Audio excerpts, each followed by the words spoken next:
మడకసిరిలో ఈరోజు ఎన్డీఏ కూటమి వచ్చిన తర్వాత అద్భుతాలు జరుగుతున్నాయి. ఈరోజు ఇండియన్ డిజైన్ గార్మెంట్స్ వారి ఆధ్వర్యంలో ఇక్కడ జరుగుతున్న ఈ స్టిచ్చింగ్ ప్రొసీజర్ కానీ ఇక్కడ ఉన్న ఉమెన్ ఎంప్లాయ్మెంట్ ని కానీ కలవడానికి ఇక్కడికి వచ్చిన తర్వాత చాలా హ్యాపీ అనిపించింది. ఈరోజు చాలా మంది ఆడవాళ్ళు ఇళ్లలో ఉండిపోయి పనులకు వెళ్ళలేక భర్త తీసుకొచ్చింది చాలక సంక్షేమ కార్యక్రమాల మీద ఆధారపడిపోయి పిల్లల్ని చదివించుకోవడానికి కూడా చాలా ఇబ్బందులు పడుతున్న ఇటువంటి తరుణంలో ఇటువంటి ఫ్యాక్టరీస్ నిజంగా వాళ్ళకి జీవం పోసినట్టే. ఎందుకంటే ఈ రోజు చాలా మంది మహిళలు కష్టపడడానికి రెడీగా ఉన్నారు. వాళ్ళకి ఉపాధి కల్పించే పరిస్థితుల్లో గవర్నమెంట్లు కూడా ఉండాలి. దానిలో నేపథ్యంలోనే లాస్ట్ 5 సంవత్సరాలు ఈ ఇండియన్ డిజైన్ గార్మెంట్స్ వాళ్ళు కూడా ఇబ్బంది పడినా మళ్ళా మన ఎన్డీఏ కూటమి వచ్చిన తర్వాత వీళ్ళు మళ్ళీ స్టార్ట్ చేసి సుమారుగా ఇక్కడ 1200 మంది నుంచి 1500 మంది వరకు ఇప్పుడు ట్రైనింగ్ ఇవ్వడమే కాదు, వాళ్ళు రెగ్యులర్ వర్కర్స్ కూడా జరుగుతుంది. ఈ రోజు ఇంకొకటి విషయం ఏంటంటే వీళ్ళు కూడా ఎస్పెషల్లీ ఈ ఏదో మనం ఇక్కడ పని చేయించుకుంటున్నాం అన్నది కాకుండా వాళ్ళకి వాళ్ళ పిల్లలకి కూడా ఒక అంగన్వాడీ సెంటర్ లాంటిది కూడా ఉంటారు, ఒక కిడ్స్ సెంటర్ కూడా ఇక్కడ ఏర్పాటు చేయడం, అదేవిధంగా పిల్లలకి కూడా స్కూలింగ్ కూడా వాళ్ళకి ఏర్పాటు చేయడం, ఇవన్నీ కూడా చేయడం అనేది నిజంగా చాలా శుభపరిణామం. మహిళా ఎంప్లాయీస్ తో ఉండేటప్పుడు, మహిళా ఉద్యోగస్తులు ఉండేటప్పుడు చాలా కేర్ తీసుకోవాలి. ఇక నేను వచ్చి అబ్జర్వ్ చేస్తున్న ఎవ్రీవేర్ ఆ కేరింగ్ కూడా ఉంది.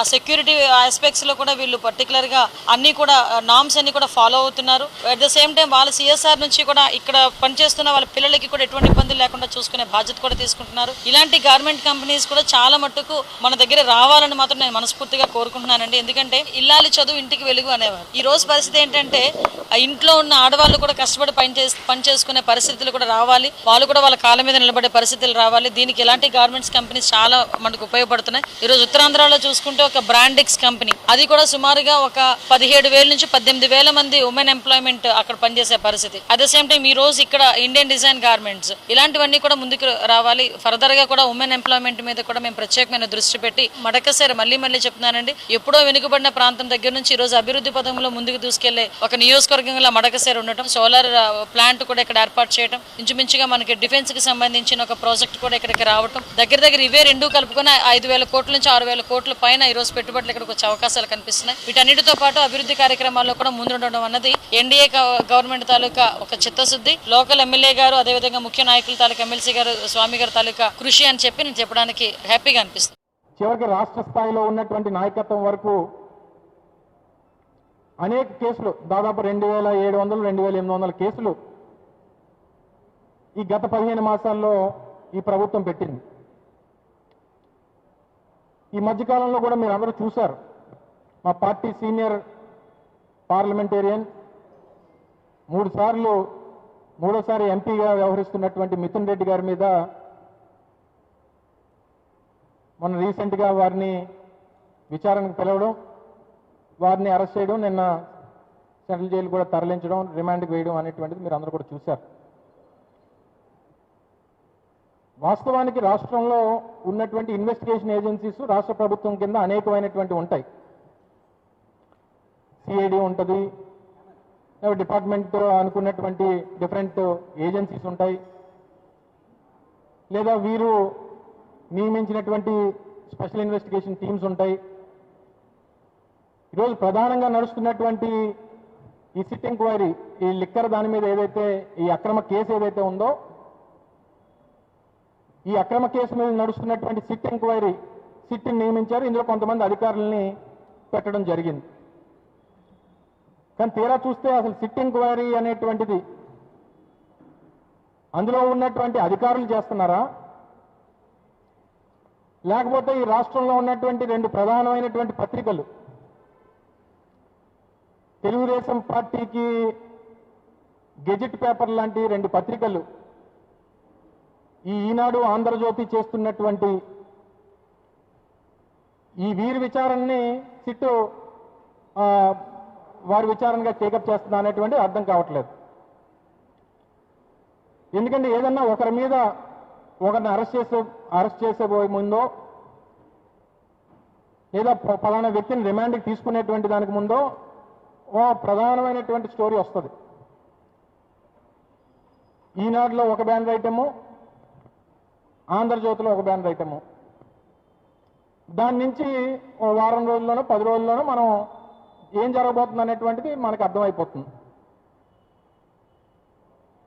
ఈరోజు సరే నిన్న మిథున్ రెడ్డి గారిని చేశారు. రాష్ట్రంలో ఉన్నటువంటి పార్టీ నాయకత్వం కానీ సామాన్య ప్రజలు కానీ అందరూ కూడా దాన్ని తీవ్రంగా ఖండించాం. కావాలని కక్షపూరితమైనటువంటి కార్యక్రమాల్లో భాగంగా మా సీనియర్ పార్లమెంటేరియన్ అనేటువంటి మిథున్ రెడ్డి గారిని నిన్న అరెస్ట్ చేయడం జరిగింది అనేటువంటిది మా మాజీ ముఖ్యమంత్రి జగన్మోహన్ రెడ్డి గారి దగ్గర నుంచి అందరం కూడా దాన్ని తీవ్రంగా ఖండించాం. తీరా ఈరోజు చూస్తే ఇది ఈనాడు పేపర్. దీంట్లో ఈరోజు బ్యానర్ ఐటమ్ బిగ్ బాస్ జగనే. ఇది ఒక ఆర్టికల్. సరే దీంట్లో ఉన్నటువంటి విషయాలు ఇవన్నీ ఆ విషయాలు వాటి జోలికి వెళ్దాం. ఇది ఆంధ్రజ్యోతి పేపర్.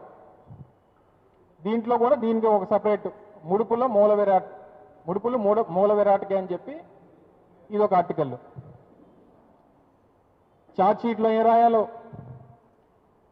ఎంక్వైరీలో ఎవరేం చెప్తారో, ఎవరు ఏ విట్నెస్లో ఎవరెవరి మీద కేసులు పెట్టాలో, ఎవరిని తర్వాత అరెస్ట్ చేయాలో. మేమిద్దరం కూడా జగన్మోహన్ రెడ్డి గారి క్యాబినెట్లో మంత్రులుగా చేసినటువంటి వ్యక్తులం. మా మీద కేసులు పెట్టి ఇలా పోలీస్ స్టేషన్కు తిప్పేటటువంటి కార్యక్రమాన్ని నారా చంద్రబాబు నాయుడు గారు, లోకేష్ గారు, కూటమి ప్రభుత్వం పనిగట్టుకు చేస్తున్నది. నేను ఒక ప్రధానమైనటువంటి అంశాన్ని ఇక్కడ మీకు గుర్తు చేస్తాను. జగన్మోహన్ రెడ్డి గారు రెంటపాళ్ళ వచ్చిన సందర్భంలో మేమందరం కూడా ఆయన వెంట వచ్చాం. రెంటపాళ్లే కాదు, జగన్మోహన్ రెడ్డి గారు ఎప్పుడు ఏ పర్యటనకు వెళ్ళినా వారి వెంట మేము వెళుతూ వస్తూ ఉన్నాం. ఇవాళ కాదు, జగన్మోహన్ రెడ్డి గారు పార్టీ పెట్టిన దగ్గర నుంచి ఓదార్పు యాత్ర కానీ పాదయాత్ర కానీ ఎక్కడైనా ఆయన వెంట వెళుతూ ఉన్నాం, ఫాలో అవుతూ ఉన్నాం. కానీ ఎప్పుడు ఇలాంటి కేసులు పెట్టిన పాపాన పోలేదు.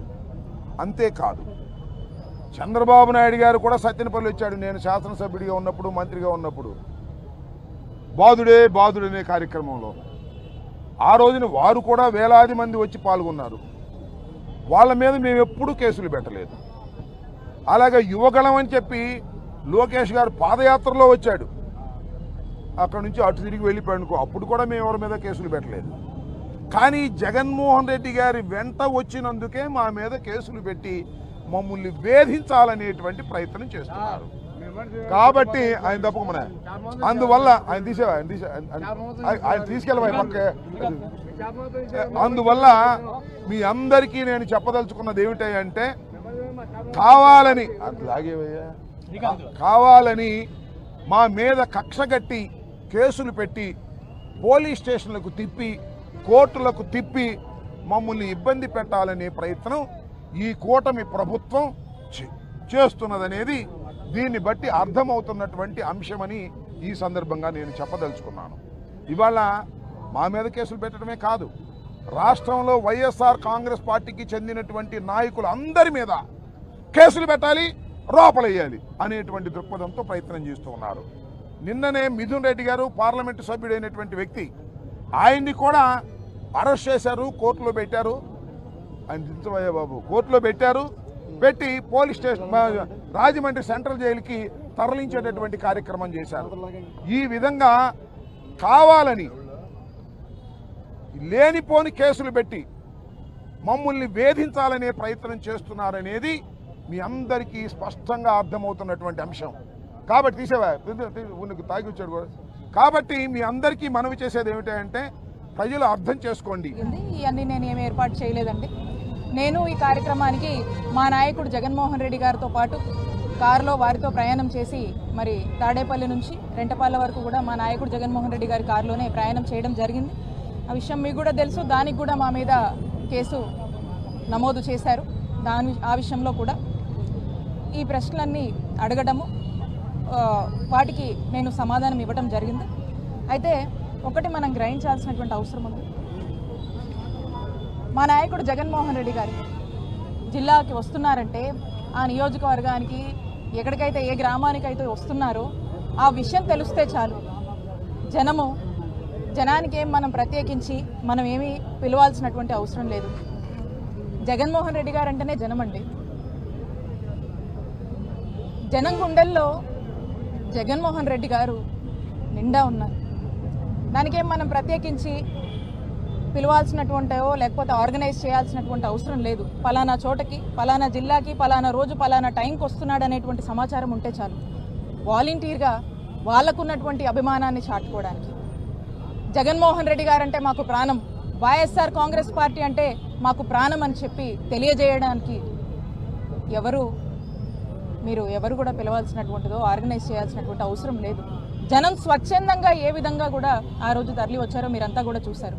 ఆ రోజున జగన్మోహన్ రెడ్డి గారు రెంటపాలకు వస్తున్నారంటే అనేక ఆంక్షలు విధించారు, అనేక ఇబ్బందులు పెట్టారు.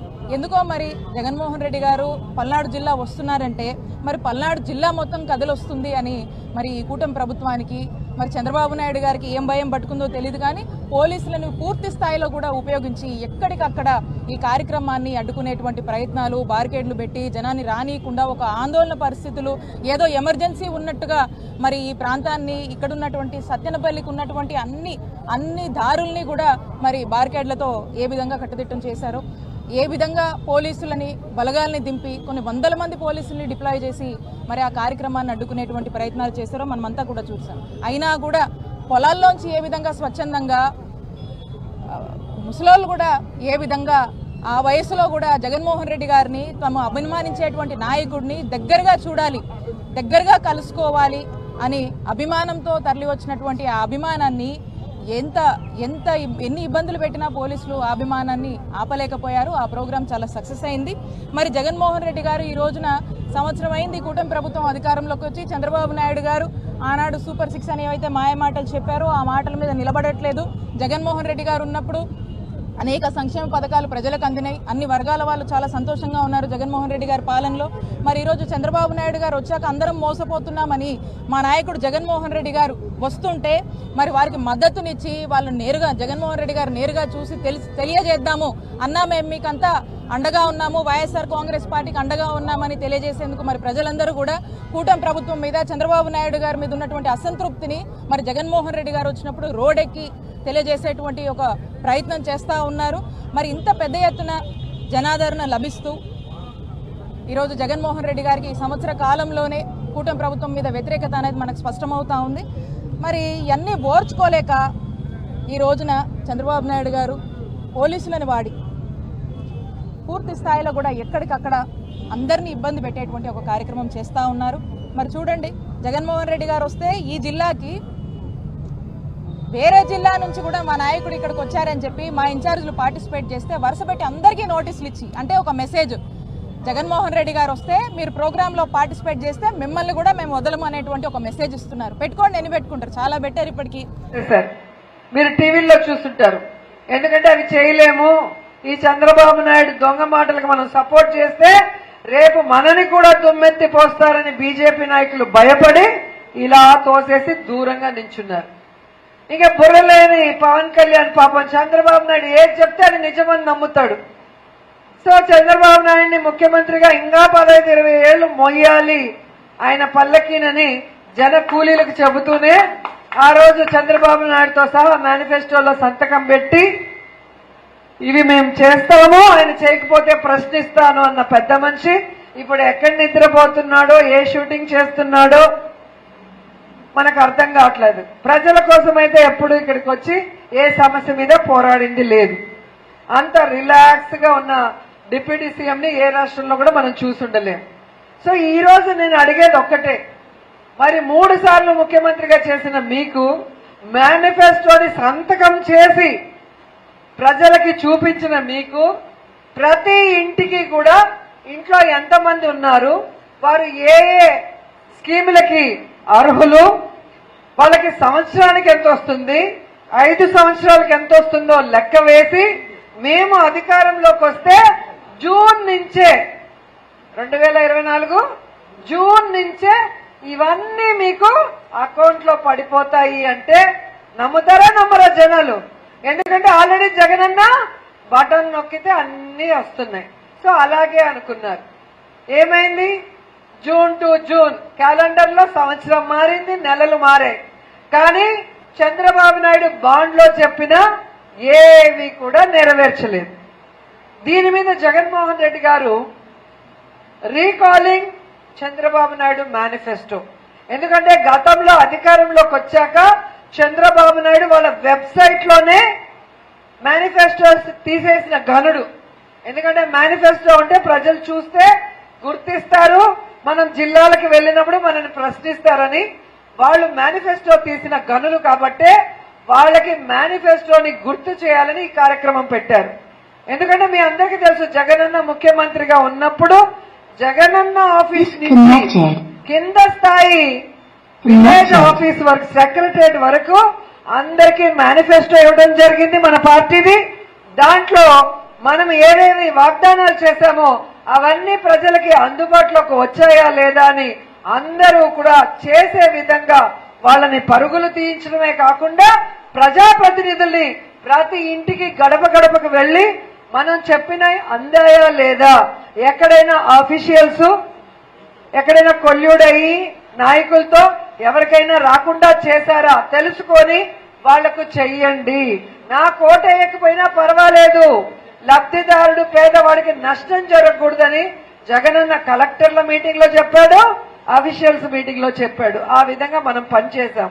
సో అదే విధంగా చంద్రబాబు నాయుడు చేయలేదు కాబట్టి ఆయన మేనిఫెస్టో ఏంటి గుర్తు చేయాలని ఈ కార్యక్రమాన్ని విజయవాడలో మీటింగ్ పెట్టి అనౌన్స్ చేస్తే ప్రతిదీ కాపీ పేస్ట్. సార్లు ప్రజలకి ముఖ్యమంత్రి అయ్యాక మోసం చేసి ఈ 4గోసారి నేను మారిపోయాను, ఈసారి చక్కగా ఇచ్చిన హామీలను అమలు చేస్తానని అబద్దాలు చెప్పి 13 నెలలైనా ఏ ఒక్కటి అమలు చేయకుండా మళ్లీ ప్రజల దగ్గరికి సుపరిపాలన అంటూ వెళ్తున్నారు. అప్పుడు మన బాధ్యత ఏంటంటే మీరు ఇచ్చిన హామీలు అమలు చేయలేదు అనే విషయాన్ని ప్రజలకి గుర్తు చేసి వాళ్లే వచ్చిన తెలుగుదేశం పార్టీ, జనసేన, బీజేపీ నాయకులు అవ్వచ్చు, కార్యకర్తలు ఎవరైనా వస్తే సుపరిపాలన తొలి అడుగు అనుకుని వస్తే వాళ్ళ కాలర్ పట్టుకొని మీ మేనిఫెస్టో ఇది, మీరిచ్చిన బాండ్స్ ఇది, ఇంత మీరు బాకీ ఉన్నారు అని అడగాల్సిన బాధ్యత, ప్రజలకి గుర్తు చేయాల్సిన బాధ్యత మన పార్టీ నాయకుల మీద, కార్యకర్తల మీద ఉందా లేదా? మళ్ళీ ప్రజలను మోసం చేస్తూ ఉంటే మనం చూస్తూ ఊరుకుంటామా? కాబట్టి అందులో భాగంగా మన అధ్యక్షులైన జగన్మోహన్ రెడ్డి గారు రాష్ట్ర స్థాయిలో ఒక సమావేశం ఏర్పాటు చేశారు. అలాగే జిల్లా స్థాయిలో కూడా సమావేశాలు జరిగాయి, నియోజకవర్గ స్థాయిలో కూడా జరిగాయి, ఇప్పుడు మండల స్థాయిలో జరుగుతున్నాయి. రేపొద్దున మనందరము కలిసి పంచాయతీ స్థాయిలో, గ్రామ స్థాయిలో వెళ్లి ప్రజలకి చైతన్యపరిచి ఇవన్నీ కూడా వివరించాల్సిన అవసరం ఉంది. ఈ రోజు తీసుకుంటే ఈ ఏడాది పాలనలో 81,000 కోట్ల రూపాయలు ఎగనామం పెట్టాడు చంద్రబాబు నాయుడు. ప్రజలకు ఇవ్వాల్సిన హామీలు, ఇవ్వాల్సిన పథకాలు ఇవ్వకుండా 81,000 కోట్ల రూపాయలు ఎగనామం పెట్టడం జరిగింది. ఈ రోజు మళ్ళీ ఏ మొహం పెట్టుకుని సుపరిపాలన వస్తున్నారు? అలాగే ఈ కూటమిలో ఉన్న వాళ్ళకి వాళ్ళ పాలన మీద వాళ్ళకి నమ్మకం లేదు. ఎంతసేపు కూడా వాళ్ళ పాలన మీద వాళ్ళకి నమ్మకం లేక మన వైఎస్ఆర్ కాంగ్రెస్ పార్టీని లేకుండా చేయడం కోసం, నాశనం చేయడం కోసం రకరకాల డైవర్షన్ పాలిటిక్స్ చేస్తూ ఉన్నారు. దానికి ఎన్నో ఉదాహరణలు. అలాగే జగనన్న గతంలో మన రాష్ట్రంలో ఏ ముఖ్యమంత్రి పరిపాలించినట్టుగా ఎన్నో సంస్కరణలు తీసుకొచ్చారు. విద్యా రంగంలో, వైద్య రంగంలో మనందరం చూసాం. గతంలో ఎన్నడూ లేనన్ని సంస్కరణలు తీసుకొచ్చారు. కానీ ఈ రోజు చంద్రబాబు నాయుడు గారు ఎన్ని పచ్చి అబద్దాలు చెప్తున్నారంటే, జగనన్న తీసుకొచ్చినవి కూడా అతని కొడుకు తీసుకొచ్చారని అబద్దాలు చెప్తున్నారు. దానికి ఉదాహరణ తల్లికి వందనం. దాన్ని ఎవరు తీసుకొచ్చారు? అమ్మఒడి అని జగనన్న తీసుకొచ్చారు. స్కూల్కి వెళ్లే పిల్లల్లో డ్రాప్ అవుట్స్ కాకుండా ఉండాలని తల్లికి సహాయపడడం కోసం ఆ పథకం తీసుకొస్తే, మొన్ననే parents teachers meet and meal పెట్టి అదట లోకేష్ ఆలోచనల నుంచి వచ్చింది అని చెప్పి నిస్సిగ్గుగా చంద్రబాబు నాయుడు గారు అబద్ధం చెప్పారు. ఎంత దారుణం! మరో 1000 ఏళ్ళైనా కూడా అమ్మఒడి సృష్టికర్త అంటే మన జగనన్న పేరే గుర్తొస్తుంది, అవునా కాదా? అలాంటిది ఆ పేరెంట్స్ టీచర్స్ మీట్ లో కూడా వాళ్ళు కూర్చున్న బల్లలు జగనన్న నాడు నేడులో ఇచ్చినవి.